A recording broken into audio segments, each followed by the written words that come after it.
అసలు భారతదేశంలో ఇవాళ రగులుతున్న కాంటెంపరీస్ ఇష్యూల మధ్యలో ఇది ఖచ్చితంగా దీనికి దర్పణం పడుతూ మన దేశాన్ని, మన ధర్మాన్ని, దేహం కోసం కాదు, దేశం కోసం, ధర్మం కోసం నిలబడడం ఎలాగో ఈ సినిమా చూస్తే ప్రతి ఒక్కరికి తెలుస్తుంది.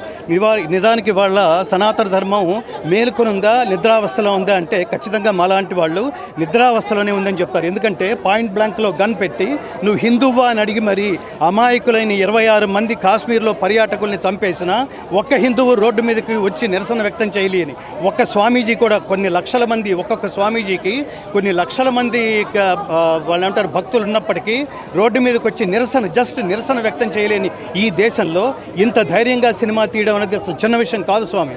ఈ దేశం మీద ఏగవాలితే, ధర్మం మీద ఏగవాలితే, దేశం మీద ఏగవాలితే భరించని ఒక మహా దేశభక్తుడైన ఒక అఖండ కథ ఈ సినిమా. నేను ముఖ్యంగా కోరుతుంది ఏంటంటే మన మోడీ గారు, ఈ దేశ ప్రధాని మోడీ గారికి ఖచ్చితంగా చూపించి తీరవలసిన సినిమా.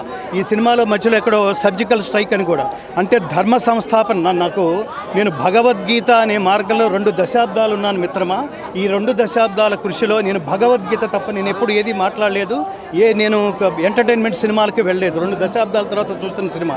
నా భగవద్గీత ప్రయాణంలో, ఈ భగవద్గీత అనే తపస్సులో నాకు ఏదైనా పరమాత్మ కనుక నాకు నా నాల్కకి శక్తి ఇచ్చి ఉంటే బాలకృష్ణ గారు ఆయుష్మాన్ భవ, అట్లాగే